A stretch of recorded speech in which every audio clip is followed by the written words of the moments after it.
So today we're finishing the first book of a series of unfortunate events, The Bad Beginning, with chapter 13.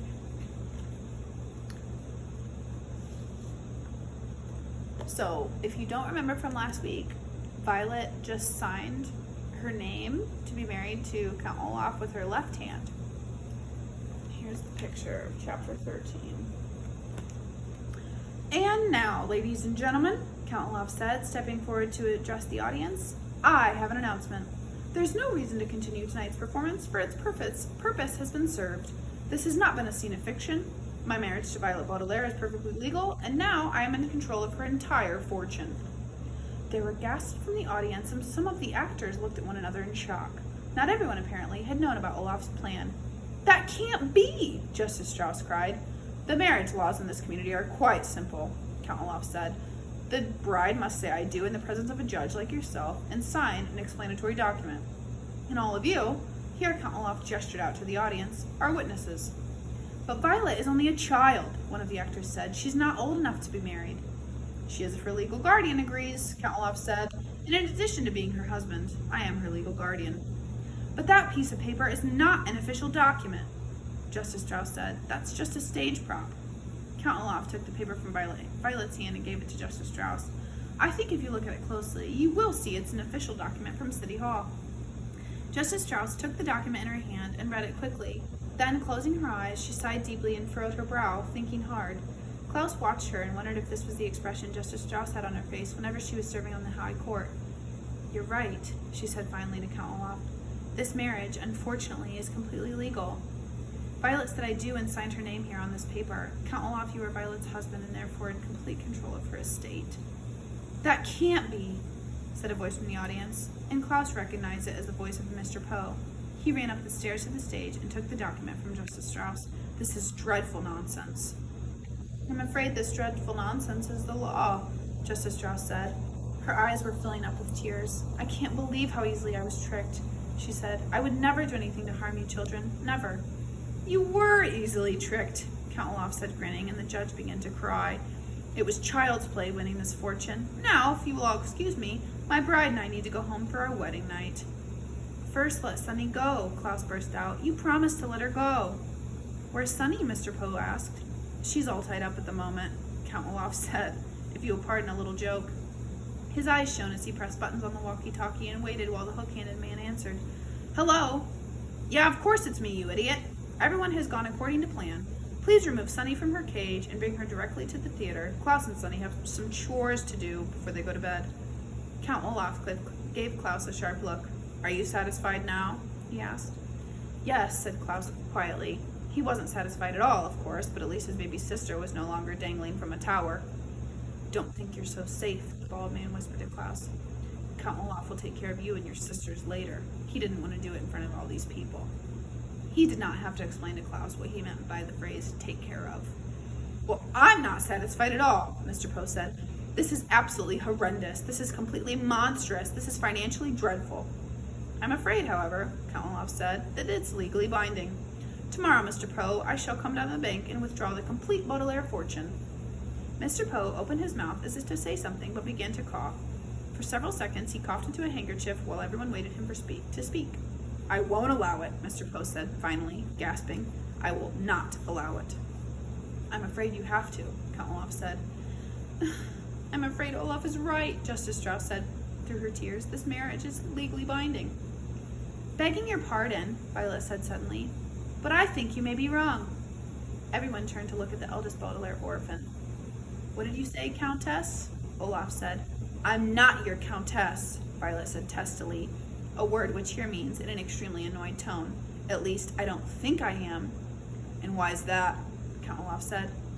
I did not sign the document in my own hand, as the law states, Violet said. What do you mean? We all saw you.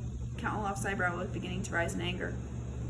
I'm afraid your husband is right, dear, Justice Strauss said sadly. There's no use denying it. There are too many witnesses. Like most people, Violet said, I'm right-handed, but I signed the document with my left hand. What?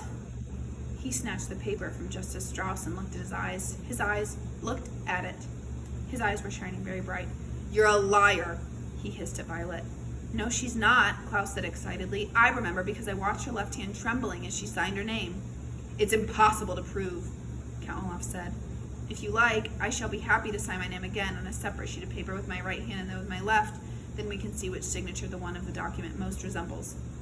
A small detail, like which hand you used to sign, Count Olaf said, doesn't matter. If you don't mind, sir, Mr. Poe said, I'd like Justice Strauss to make that decision. Everyone looked at Justice Strauss, who was wiping away the last of her tears. Let me see, she said quietly and closed her eyes again. She sighed deeply, and the Baudelaire orphans, and all who liked them, held their breath as Justice Strauss furrowed her brow, thinking hard of the situation. Finally, she smiled. If Violet is indeed right-handed, and she signed the document with her left hand, then it follows that the signature does not fulfill the requirements of the nuptial laws. The law clearly states the document must be signed in the bride's own hand. Therefore, we can conclude that this marriage is invalid. Violet, you are not a countess, and Count Olaf, you are not in control of the fortune. Hooray! Cried a voice from the audience, and several people applauded. Unless you're a lawyer, it will probably strike you as odd that Count Olaf's plan was defeated by Violet signing with her left hand instead of her right. But the law is an odd thing. For instance, one country in Europe has a law that requires all its bakers to sell bread at the exact same price. A certain island has a law that forbids anyone from removing its fruit, and a town not too far from where you live has a law that bars me from coming within 5 miles of its borders. Had Violet signed the marriage contract with her right hand, the law would have made her a miserable contessa, but because she signed it with her left, she remained, to her relief, a miserable orphan. What was good news to Violet and her siblings, of course, was bad news to Olaf. Nevertheless, he gave everyone a grim smile.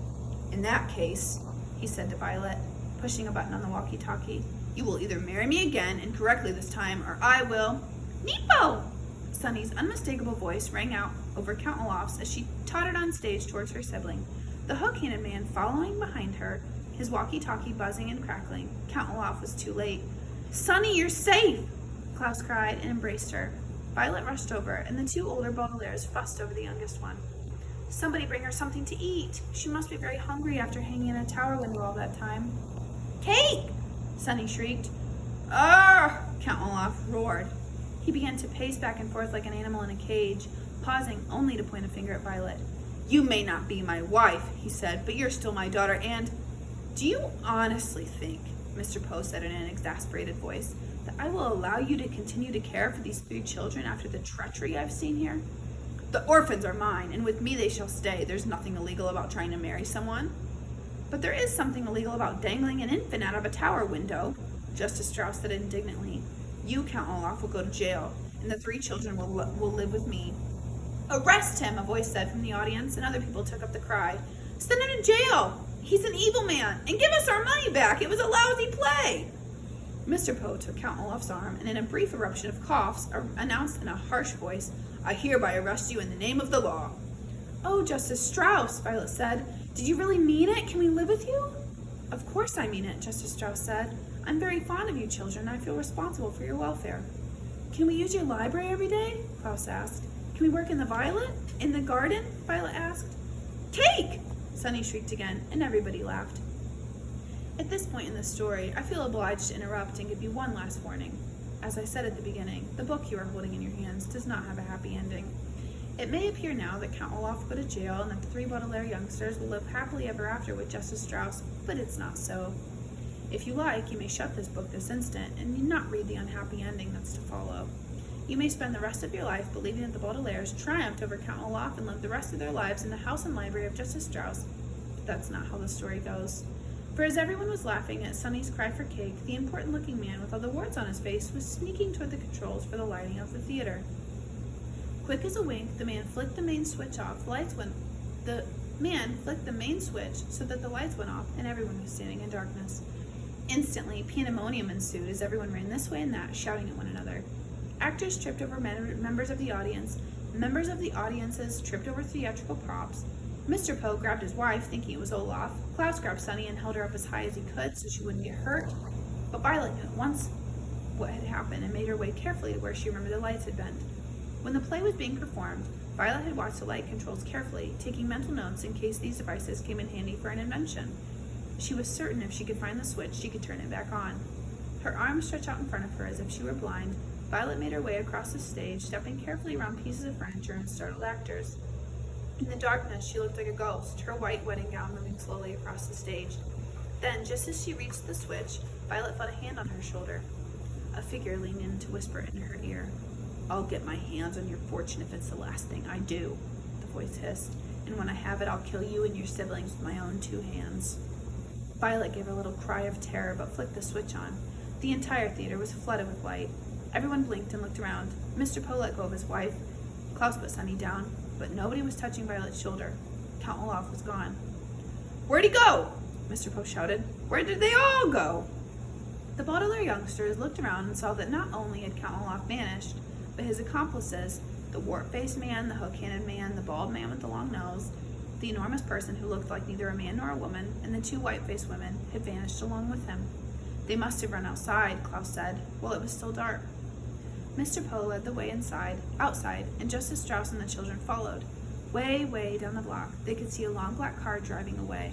Maybe it contained Count Olaf and his associates. Maybe it didn't. But in any case, it turned a corner and disappeared into the dark city as the children watched it without a word. "Blast it," Mr. Poe said. "They're gone, but don't worry, children. We'll catch them. I'm going to go call the police immediately." Violet, Klaus, and Sunny looked at one another and knew that it wasn't as simple as Mr. Poe said. Count Olaf would take care to stay out of sight as he planned his next move. He was far too clever to be captured by the likes of Mr. Poe. "Well, let's go home, children," Justice Strauss said. "We can worry about this in the morning when I fixed you a good breakfast." Mr. Poe coughed. "Wait a minute," he said, looking down at the floor. "I'm sorry to tell you this, children, but I cannot allow you to be raised by someone who's not a relative." "What?" Violet cried. "After all Justice Strauss has done for us?" "We never would have figured out Count Olaf's plan without her in the library," Klaus said. "Without Justice Strauss, we would have lost our lives." "That may be so," Mr. Poe said, "and I thank Justice Strauss for her generosity, but your parents' will is very specific. You must be adopted by a relative. Tonight you will stay with me in my home, and tomorrow I shall go to the bank and figure out what to do with you. I'm sorry, but it is the way it is." The children looked at Justice Strauss, who sighed heavily and hugged each of the Baudelaire youngsters in turn. "Mr. Poe's right," she said sadly. "He must respect your parents' wishes. Don't you want to do what your parents wanted?" Violet, Klaus, and Sunny pictured their loving parents and wished more than ever that the fire had not occurred. Never had they felt so alone. They wanted very badly to live with this kind and generous woman, but they knew that it simply could not be done. "I guess you're right, Justice Strauss," Violet said finally. "We'll miss you." "I'll miss you too," she said, and her eyes filled with tears once more. Then they each gave Justice Strauss one last embrace and followed Mr. and Mrs. Poe to their car. The Baudelaire orphans piled into the back seat and peered out the back window at Justice Strauss, who was crying and waving to them. Ahead of them were the darkened streets where Count Olaf had escaped to plan more treachery. Behind them was the kind judge who had taken such an interest in them.